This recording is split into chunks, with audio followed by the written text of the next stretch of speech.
ഈ സ്ട്രെസ്സാണ് ഒരു പ്രധാന കാരണം. സ്ട്രെസ്സ് കൊണ്ട് നമുക്ക് ഇത്തരം പ്രശ്നങ്ങൾ നമുക്ക് ധാരാളമായി കണ്ടുവരുന്നുണ്ട്. സ്ട്രെസ്സ് വരുമ്പോൾ തന്നെ നമ്മുടെ ആ ഒരു കോൺഫിഡൻസ് കുറയുക, അല്ലെങ്കിൽ എഫിഷ്യൻസി കുറഞ്ഞു എന്നൊരു തോന്നൽ വരിക, ഇതൊക്കെ സർവ്വസാധാരണമായി കണ്ടു. സ്ട്രെസ്സ് കുറയ്ക്കാനുള്ള റിലാക്സേഷൻ ടെക്നിക്കുകൾ ഫിസിയോതെറാപ്പിയിൽ ഫലപ്രദമായി ഉള്ളതാണ്. പിന്നെ നമുക്കറിയാം, എന്ത് പ്രശ്നത്തിനും നമുക്ക് വ്യായാമം ഗുണകരമാണെന്ന് എല്ലാവരും പറയാറുണ്ട്. ഇത്തരം പ്രശ്നങ്ങൾക്കും ദാമ്പത്തികമായുള്ള ഇത്തരം പ്രശ്നങ്ങൾക്ക് തന്നെ വ്യായാമങ്ങൾ വളരെയേറെ പ്രയോജനം ചെയ്യാറുണ്ട്. നമ്മൾ എക്സസൈസ് ചെയ്യുമ്പോൾ നമ്മുടെ ശരീരത്തിന് ആവശ്യമായുള്ള നല്ല ഹോർമോണുകൾ, നല്ല പോസിറ്റീവായിട്ടുള്ള ഹോർമോൺസ്, റിലാക്സേഷൻ ആവശ്യമായ ഹോർമോണുകളൊക്കെ റിലീസ് ചെയ്യുകയൊക്കെ ചെയ്യാം. ചിട്ടയായ വ്യായാമം, എങ്ങനെ വ്യായാമം ചെയ്യണം എന്നുള്ളൊരു വിദഗ്ധനായ ഫിസിയോതെറാപ്പി, നമ്മുടെ ശാരീരിക സ്ഥിതിക്കനുസരിച്ച് എങ്ങനെ വ്യായാമം ചെയ്യണം എന്നുള്ളൊരു വിദഗ്ധനായ ഫിസിയോതെറാപ്പിസ്റ്റിൻ്റെ ഉപദേശം തേടുകയാണെങ്കിൽ വളരെ ഫലപ്രദമാണ്. അതുപോലെ തന്നെ ഫിസിയോതെറാപ്പിയിലെ പല ടെക്നിക്കുകളും നമുക്ക് അറിയാമല്ലോ, ഉദ്ധാരണക്കുറവ്, അങ്ങനെയുള്ള അതൊക്കെ ഒരു മാനസിക അവസ്ഥയാണെങ്കിൽ പോലും തന്നെ അതിനൊക്കെയുള്ള ചികിത്സാ മാർഗ്ഗങ്ങൾ ഫിസിയോതെറാപ്പിയിൽ പ്രത്യേകതര സ്റ്റിമുലേഷനും ചില കെഗിൾസ് എക്സസൈസ് പോലുള്ള ചില വ്യായാമമുറകളും ഒക്കെ ചെയ്യുകയാണെങ്കിൽ ഇത്തരം അവസ്ഥ നമുക്ക് തരണം ചെയ്യാൻ കഴിയും. ഈ സാമൂഹികമായുള്ള നമ്മൾ ഈ കോവിഡിൽ കേട്ട പോലെ സാമൂഹ്യകലം എന്ന് പറഞ്ഞുകൊണ്ട് പഴയ പോലെയുള്ള ഒരു ഈ സാമൂഹ്യ കൂട്ടായ്മ കുറഞ്ഞു വരുന്ന സമൂഹമാണ്. അപ്പം നമുക്ക് സ്ട്രെസ്സ് റിലീസ് ചെയ്യാൻ മാർഗ്ഗങ്ങളൊന്നുമില്ല, അടുത്ത സുഹൃത്തുക്കളില്ല, നമുക്ക് ഷെയർ ചെയ്യാനുള്ള ന്യൂക്ലിയർ ഫാമിലിയാണ്. അപ്പം നമുക്ക് പ്രശ്നങ്ങൾ ചർച്ച ചെയ്യാനോ അല്ലെങ്കിൽ പരിചയസമ്പന്നരായ ആൾക്കാരുടെ നിർദ്ദേശങ്ങൾ സ്വീകരിക്കാനോ ഉള്ള സംവിധാനങ്ങൾ കുറയുന്നുണ്ട്. സ്ട്രെസ്സ് റിലീസ് ചെയ്യാൻ കഴിയുന്നില്ല. സ്ട്രെസ്സ് തന്നെയാണ് ഒരുപാട് ആരോഗ്യ പ്രശ്നങ്ങൾക്ക് പ്രധാനമായി കാണുന്ന കാരണം. ലഹരിയുടെ ഉപയോഗം നമ്മുടെ നാഡീ വ്യവസ്ഥയെ തന്നെ നമുക്ക് ഒരുപാട് പ്രശ്നങ്ങൾ ഉണ്ടാക്കാറുണ്ട്. ഇത്തരം ഒരുപാട് ദാമ്പത്യ പ്രശ്നങ്ങൾക്കും കാരണമാവാറുണ്ട്. എന്നുവെച്ചാൽ ഈ പലതിൻ്റെയും ആക്ഷൻ പല രീതിയിലാണ്.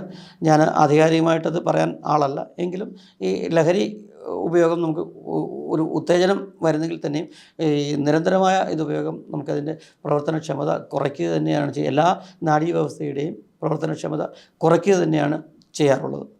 മരുന്ന് പോലെ തന്നെ ഭക്ഷണം എന്നുള്ളതാണ് നല്ല ഭക്ഷണം എന്ന് പറഞ്ഞാൽ കാർബോഹൈഡ്രേറ്റ് കുറയ്ക്കുക, കാർബോഹൈഡ്രേറ്റ് ഉപയോഗം കുറയ്ക്കുക, പിന്നെ പഞ്ചാരയുടെ അളവ് കുറയ്ക്കുക, അത് ഇലക്കറികൾ ധാരാളം വരിക, ഇതൊക്കെ തന്നെയാണ്. ചെറിയ ഫ്രൂട്ട് ഉപയോഗിക്കുക, ഇതാണ് പ്രധാനമായി രണ്ട് ഇതാണ്. കാർബോഹൈഡ്രേറ്റിൻ്റെ ഉപയോഗം കുറയ്ക്കുക, പഞ്ചാരയുടെ ഉപയോഗം കുറയ്ക്കുക. അത് കുറച്ചാൽ തന്നെ നമുക്ക് നല്ല ആഹാരം ആവും. പിന്നെ അമിതമാവാതിരിക്കുക. ഭക്ഷണം നമുക്ക് ജീവൻ നിലനിർത്തുന്നതിന് വേണ്ടിയാണ്, നമ്മളല്ലാതെ ഭക്ഷണം കഴിക്കാൻ വേണ്ടി ജീവിക്കുക എന്ന അവസ്ഥയിലേക്ക് പോകാതിരിക്കുക. പറഞ്ഞ പോലെ തന്നെ ഓരോ ഭൂപ്രകൃതിയിൽ വസിക്കുന്നവർക്ക് അതിനനുസരിച്ചുള്ള ഇതാണ് നമ്മുടെ ചുറ്റുപാടുമുള്ളത്. നമുക്ക് ചുറ്റുപാടുമുള്ള ആഹാര രീതി അല്ലെങ്കിൽ ആഹാരങ്ങൾ അഡാപ്റ്റ് ചെയ്യുന്നത് തന്നെയാണ് എപ്പോഴും നല്ലത്. ഇതിനകത്ത് ഒരുപാട് കോൺട്രവേഴ്സി കാര്യങ്ങൾ ഉണ്ട്. നമുക്ക് ശ്രദ്ധിച്ച് നോക്കുകയാണെങ്കിൽ പാല് കുടിക്കുക, അതിനകത്ത് ഒരുപാട് കാര്യങ്ങളുള്ളതാണ്. പാല് കുടിക്കുക എന്ന് പറഞ്ഞാൽ, പാല് കുടിക്കുന്ന ഒരു ജീവി എനിക്ക് തോന്നുന്നു മനുഷ്യൻ മാത്രമേ ഉള്ളൂ എന്ന് തോന്നുന്നു. ഈ മൃഗങ്ങളായാലും ബാക്കി എല്ലാ എടുത്തു നോക്കുകയാണെങ്കിലും ആ സ്വന്തമായി അല്ലെങ്കിൽ കഴിക്കാനുള്ള സ്ഥിതി വരുന്നതിന് മുമ്പ് മാത്രമാണ് പാല് കുടിക്കുന്നത്. നമ്മുടെ ഈ ആരോഗ്യ വ്യവസ്ഥയൊന്നും ഈ പാലൊരു അത്യന്താപേക്ഷിതമായൊരു സാധനമല്ല. മൃഗങ്ങളെ നോക്കുക, ആ സ്ഥിതി കഴിഞ്ഞാൽ പിന്നെ പാല് കുടിക്കുന്നില്ല.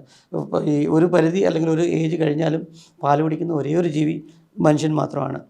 അപ്പോൾ അത് നമ്മൾ പ്രകൃതിയെ കണ്ട് മുന്നോട്ട് പോകണമെന്നാണ് നമ്മളൊക്കെ പഠിച്ചു വച്ചിരിക്കുന്നത്. പ്രകൃതിയെ കണ്ട് മുന്നോട്ട് പോവുകയാണെങ്കിൽ ഇത്തരം പ്രശ്നങ്ങളൊക്കെ നമുക്ക് ഒഴിവാക്കാനും പരിഹരിക്കാനും കഴിയുമെന്നാണ് തോന്നുന്നത്. തീർച്ചയായിട്ടും ഞാൻ ഈ കരുണാകരൻ സാറിനെ കാണുന്നത് രാവിലത്തെ സമയത്തായിരുന്നു കണ്ടുകൊണ്ടിരുന്നത്. കരുണാകരൻ സാറിനെ വൈകിട്ടുമാണ് കണ്ടുകൊണ്ടിരുന്നത്.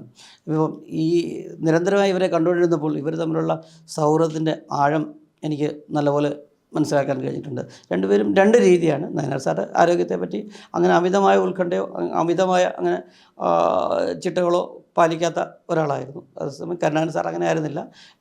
നേരത്തെ പറഞ്ഞ പോലെ എല്ലാ കാര്യത്തിലും നമ്മൾ ഉദ്ദേശിക്കുന്നതിൽ കൂടുതൽ ചിട്ടയും വളരെ ക്രമവുമായും ചെയ്യുന്ന ആളായിരുന്നു. അദ്ദേഹത്തിന് എല്ലാത്തിനും തിരക്കാണെന്ന് പറഞ്ഞാൽ എല്ലാത്തിനും സമയമുണ്ടായിരുന്നു, അതിനൊരു സമയ ക്ലിപ്തത ഉണ്ടായിരുന്നു. അത് നിർബന്ധമായും പാലിക്കുമായിരുന്നു. നായനാർ സാറിനെ സംബന്ധിച്ചിടത്തോളം ആണെങ്കിൽ സാറ് വൈകിട്ട് ചെല്ലുമ്പോൾ ചിലപ്പോൾ എന്നോട് പറയാറുണ്ട്, ഒന്ന് നമുക്ക് കരുണാകരനെ വിളിച്ച് സംസാരിക്കാം എന്ന് പറഞ്ഞ് ഫോൺ വിളിച്ചിട്ട് വേറെ ഒരുപാട് ലോഹ്യങ്ങളൊന്നുമില്ല, ആരോഗ്യം ശ്രദ്ധിക്കണം, ഓക്കെ റൈറ്റ് എന്ന് പറഞ്ഞ് ഫോൺ വെക്കുന്ന ഒരു സ്ഥിതി എനിക്ക് നേരിട്ട് കാണാൻ കഴിഞ്ഞിട്ടുണ്ട്.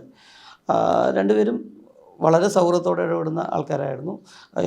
എന്നെ സംബന്ധിച്ച് പറയുകയാണ്, എന്നോട് രണ്ടുപേർക്കും വളരെ വ്യക്തിപരമായ നല്ല അടുപ്പമായിരുന്നു. ഞാൻ ഏറ്റവും കൂടുതൽ എന്താ പറയുന്നത്, സന്തോഷത്തോടെ ചികിത്സിച്ച വ്യക്തികൾ പെടുന്നവരാണ് ഇവരെല്ലാം. തീർച്ചയായും നല്ല അടുപ്പമുണ്ട്. കാരണം ഈ ഫിസിയോതെറാപ്പി ഇവർക്ക് പ്രായം ആയതിനു ശേഷം വന്ന പ്രശ്നങ്ങളായതുകൊണ്ട് അത് പൂർണ്ണമായും പരിഹരിക്കുക എന്നുള്ളതല്ല, നമ്മുടെ ദൈനംദിന പ്രവർത്തനങ്ങൾക്ക് പ്രാപ്തമാവുന്ന രീതിയിൽ അത് നിലനിർത്തിക്കൊണ്ടു പോകുക എന്നുള്ളത്. അപ്പോൾ അതൊരു ദീർഘകാലം വേണ്ടി വരുന്നതുകൊണ്ട് ആ കുടുംബമായിട്ടൊക്കെ തന്നെ ഇപ്പോഴും നല്ല ബന്ധം തന്നെ എനിക്ക് ഉണ്ട്. ഫിസിയോതെറാപ്പി രംഗത്ത് ഒരുപാട് മാറ്റങ്ങൾ വന്നിട്ടുണ്ട്. ഞാൻ പഠിച്ചു വരുന്ന കാലത്ത് ഫിസിയോതെറാപ്പി എന്താണെന്നതിനെ പറ്റിയുള്ളൊരു അവബോധം പൊതുജനങ്ങൾക്കോ ഈ കൂടെ പ്രാക്ടീസ് ചെയ്യുന്ന ഇതര വിഭാഗത്തിൽപ്പെട്ട ആൾക്കാർക്കോ അറിയില്ലായിരുന്നു. ഏത് മുക്കൂട്ടാണ് ഉപയോഗിക്കേണ്ടത്, ഏത് കുഴമ്പാണ് ഉപയോഗിക്കേണ്ടത് എന്ന രീതിയിൽ രോഗികൾ വന്നുകൊണ്ടിരുന്ന ഒരു തലത്തിൽ നിന്നാണ് നമ്മൾ ഫിസിയോതെറാപ്പി എന്നുള്ളൊരു ചികിത്സാ ശാഖ എന്ന നിലയിലേക്ക് എസ്റ്റാബ്ലിഷ് ചെയ്യുന്ന ഒരു അവസ്ഥ വന്നിരിക്കുന്നത്.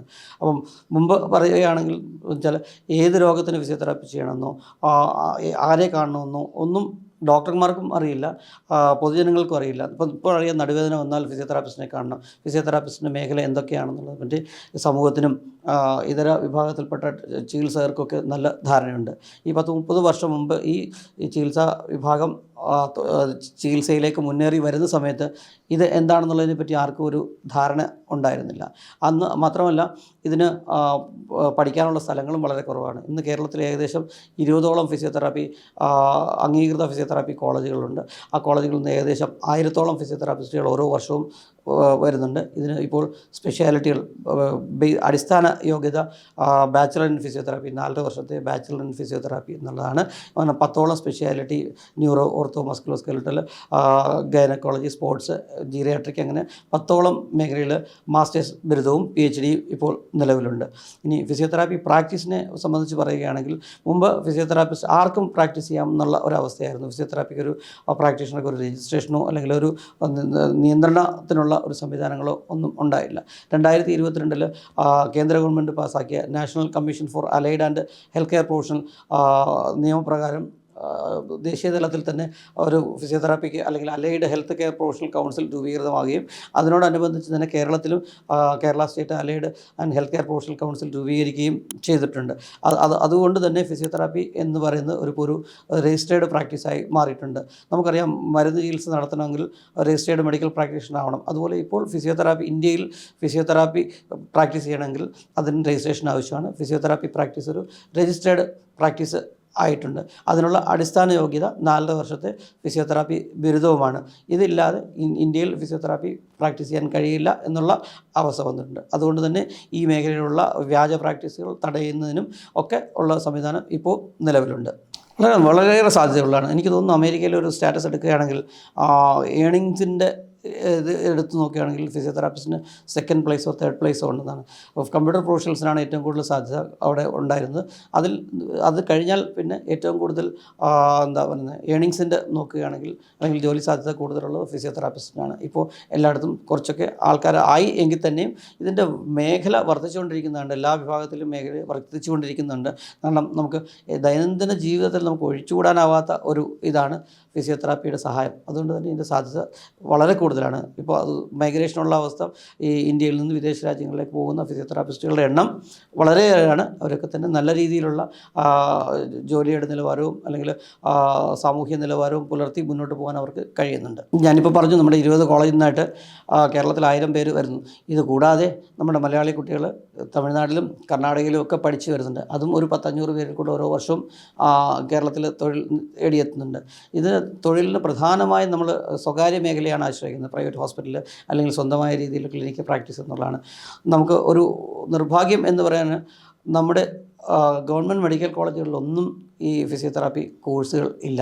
അതുകൊണ്ട് തന്നെ മെഡിക്കൽ കോളേജിൽ ഇതിനുള്ള ജോലി സാധ്യതയും അല്ലെങ്കിൽ പോസ്റ്റുകൾ വളരെ കുറവാണ്. കേരളത്തിൽ ഗവൺമെൻറ് മേഖലയിലെടുത്താൽ ഫിസിയോതെറാപ്പിസ്റ്റിൻ്റെ പോസ്റ്റുകൾ, പെർമനൻറ്റ് പോസ്റ്റ് ഒരു 50 പോസ്റ്റിൽ താഴെയേ ഉള്ളൂ. നമ്മുടെ എല്ലാ സൂപ്പർ സ്പെഷ്യാലിറ്റി വിഭാഗത്തോടൊപ്പം തന്നെ ഫിസിയോതെറാപ്പിസ്റ്റിൻ്റെ സേവനം ചികിത്സയുടെ ഗുണഫലം കൂട്ടുന്നതിനും ചികിത്സയുടെ ഡ്യൂറേഷൻ കുറയ്ക്കുന്നതിനൊക്കെ വളരെ ഫലപ്രദമാണ്. അതുപോലെ സ്പോർട്സ് മേഖലയിൽ കേരളം സ്പോർട്സിൻ്റെ ഒരു ഹബ്ബാണ്. അല്ലെങ്കിൽ ദേശീയ തലത്തിൽ പെർഫോമൻസിൽ കേരളമാണ് ഏറ്റവും കൂടുതൽ ഫുട്ബോളിൽ ആയാലും കായിക മത്സരങ്ങൾക്കൊക്കെ ആയാലും മികവ് പുലർത്തുന്ന ആൾക്കാർ കേരളത്തിൽ നിന്നാണ്. പക്ഷേ ഒരു സ്പോർട്സ് സ്കൂളിനോടനുബന്ധിച്ചോ അല്ലെങ്കിൽ ഒരു സ്പോർട്സ് കാര്യാലയത്തോടനുബന്ധിച്ചോ ഒരു ഫിസിയോതെറാപ്പിസ്റ്റിൻ്റെ സേവനം നമുക്ക് ലഭ്യമാക്കാൻ കഴിയുന്നില്ല. സ്കൂൾ കായികമേള അങ്ങനെയുള്ള ഒരു ഇതുമായിട്ട് ബന്ധപ്പെട്ട ഇതുപോലും നമുക്കൊരു ഫിസിയോതെറാപ്പിസ്റ്റിൻ്റെ സേവനം കൊടുക്കാൻ കഴിയുന്നില്ല. ഈ ദേശീയ തലത്തിൽ പോകുന്ന ടീമിൻ്റെ കൂടെ മാത്രമൊക്കെയാണ് ചിലപ്പോൾ ഒരു ഫിസിയോതെറാപ്പിസ്റ്റോ ഒക്കെ ഉണ്ടാവാറുള്ളത്.